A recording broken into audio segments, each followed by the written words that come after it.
அதாவது நேற்று இரவு 9:40 ஆந்திர மாநிலம் ஹைதராபாத்திலிருந்து கர்நாடக மாநிலம் பெங்களூர் நோக்கி இந்த தனியார் சொகுசு ஸ்லீப்பர் கோச் பஸ் புறப்பட்டது. காவேரி டிராவல்ஸ் என்ற இந்த சொகுசு பேருந்தில் 43 பேர் இருந்தனர். அதாவது ஒரு ஓட்டுநர், ஒரு நடத்துனர் மற்றும் மீதமுள்ள பயணிகள் என மொத்தம் 43 பேர் பயணம் செய்தனர். இவர்கள் பயணம் செய்த பேருந்து ஆந்திர மாநிலத்தின் தேசிய நெடுஞ்சாலை 44 பெங்களூர் நோக்கி வந்து கொண்டிருந்த போது கர்னூல் அருகே உள்ளிந்த கொண்டா என்ற இடத்தில் வந்து கொண்டிருந்த போது சாலையோரம் சென்று கொண்டிருந்த மோட்டார் சைக்கிள் மீது எதிர்பாராத விதமாக மோதிய வேகத்தில் பஸ்ஸின் அந்த டிரைவரின் இடதுபுறத்தில் உள்ள அந்த தானியங்கி ஏறுவதும் இறங்குவதற்கான அந்த படிக்கட்டில் இருந்த வயர்கள் அந்த இடம் டேமேஜ் ஆகி போட்டது. அதனைத் தொடர்ந்து உடனடியாக பஸ்ஸை திறக்க இயலவில்லை. இருப்பினும் அந்த பேருந்து மோட்டார் சைக்கிள் மீது மோதியதுடன் 300 மீட்டர் தூரம் சென்றுதான் அந்த பேருந்து நின்றது. உடனடியாக அந்த பேருந்தின் ஓட்டுநர் இறங்கி ஆரம்பத்தில் அந்த தீப்பொறி பட்டு அந்த மோட்டார் சைக்கிளில் பெட்ரோல் டேங்க் இருந்து தீப்பொறி பரவி தீப்பிடித்தது. முதலில் சிறிய தீப்பொறியா தான் இருந்தது. இருப்பினும் அந்த பேருந்து ஓட்டுநர் அந்த தீயை அணைக்க தன்னிடம் இருந்த தண்ணீர் மூலம் முயற்சி செய்கிறார். முடியவில்லை. பேருந்து முழுமையாக தீ பற்றிக் கொள்ள ஆரம்பிக்கிறது. இருப்பினும் ஓட்டுநர் அந்த பைக்கில் வந்த நபர் சாலையில் தூக்கி வீசப்பட்டு சம்பவ இடத்தில் உயிரிழக்கிறார்.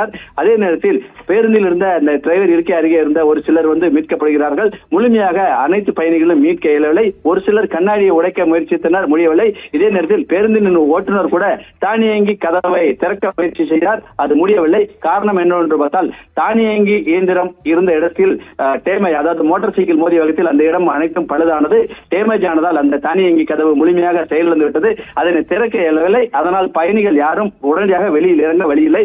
கண்ணாடிகளை உடைத்து ஒரு சிலர் வெளியே வந்துள்ளனர். கண்ணாடி இருந்த பகுதி முழுமையாக, அதாவது பஸ்ஸின் முழுமையாக அனைத்து சுற்றுப்புற பகுதிகள் அனைத்துமே கண்ணாடி ஏசி பேருந்து என்பதால் அடைக்கப்பட்டுள்ளது.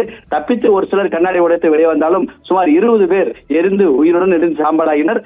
பயணம் செய்த 5 பேரின் நிலைமை என்ன என்று இந்த நிமிடம் வரை கூட தெரியவில்லை. ஏனென்றால் அவர்கள் சாம்பலாகி விட்டனர். தற்போது அவர்கள் உட்கார்ந்த இருக்கையில் எந்த பெயரில் யார் எங்கிருந்து எங்கு வந்தார்கள் என்பது குறித்து விசாரணை நடந்து வருகிறது.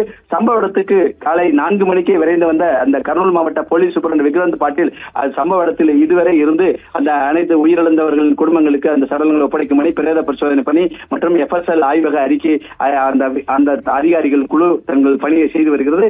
இந்த விபத்து குறித்து நடந்தது என்ன என்பது குறித்து நாம் அதாவது சில அதிகாரிகளிடம் கேட்டபோது, அதாவது இந்த பேருந்து பொறுத்தவரை கடந்த வருடமே அதனோட FC போன்ற பல்வேறு வகையான ஆவணங்கள் பேருந்து நிறுவனம் சரியாக செயல்படுத்தவில்லை என்ற முதல்கட்ட தகவல் கூட உள்ளது. இருப்பினும் வால்வோ நிறுவனத்தின் தயாரிப்பு குறைபாடா என்ற கேள்விக்கு நாம் விடை தேடிய போது வால்வோ நிறுவனத்தின் குறைபாடுகள் என்று எதுவும் கண்டுபிடிக்க இதுவரை இயலவில்லை. இருப்பினும் அந்த பேருந்தின் பராமரிப்பு என்பது ஒரு கேள்விக்குறியாகத்தான் உள்ளது.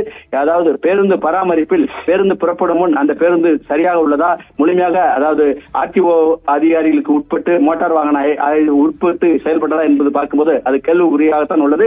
அதாவது ஒரு பேருந்து சுமார் 800 கிலோமீட்டர் தொலைவுக்கு பயணிக்கும் போது அந்த பேருந்தின் அனைத்து விதிகளும் சரியாக உள்ளதா என்பது பார்க்கும்போது அந்த பேருந்தை பொறுத்தவரை சுமார் 100 கிலோமீட்டர் ஸ்பீடில் தான் அதன் ஓட்டுநர் இயக்கியுள்ளார். அது அந்த அளவு தேசிய நெடுஞ்சாலை 44 போக்குவரத்து அதிகாலை 3:30 மணிக்கு மிதமான போக்குவரத்தாக இருந்தது. அதிவேகமாக தான் வந்துள்ளார். மோட்டார் சைக்கிள் மீது மோதிய வேகத்தில் மோட்டார் சைக்கிள் 300 மீட்டர் தூரத்துக்கு இழுத்து செல்லப்பட்டு தீப்பொறி ஏற்பட்டு இந்த தீ விபத்து ஏற்பட்டுள்ளது. உடனடியாக அனைவரையும் காப்பாற்ற முயற்சி நடந்துள்ளது. அந்த முயற்சி தோல்வியில் தான் முடிந்துள்ளது. மோட்டார் சைக்கிளில் வந்த 20 அந்த ஒரு நபர் தூக்கி வீசப்பட்டு சம்பவ இடத்தில் தலை அடிபட்டு உயிரிழந்துள்ளார். சிலர் 5 பேரின் சடலங்கள் என்ன ஆனது, 5 பேரின் நிலைமை என்ன ஆனது என்பது குறித்து கூட இதுவரை எந்த ஒரு தகவலும் கிடைக்கவில்லை என்றுதான் தகவல் வெளியாகிறது. மொத்தத்தில் 43 பேருடன் நேற்று இரவு 9:40 புறப்பட்ட அந்த தனியார் நகர பேருந்து பெங்களூரை இன்று காலை 6 மணிக்கு வந்தடைய வேண்டும். தற்போது சடலமாகத்தான் பெங்களூரில் அவரது வீடுகளுக்கு அனுப்பி வைக்கும் சூழ்நிலை உருவாகியுள்ளது. சம்பவ இடத்தில் கர்னூல் மாவட்ட போலீஸ் சூப்பரண்ட் விக்ராந்த் பாட்டீல் தலைமையிலான போலீசார் ஆய்வுகளை மேற்கொண்டு அந்த உறவினர்களுக்கு சடலங்களை ஒப்படைக்கும் பணி தற்போது செய்து வருகின்றனர். ஆனந்தி.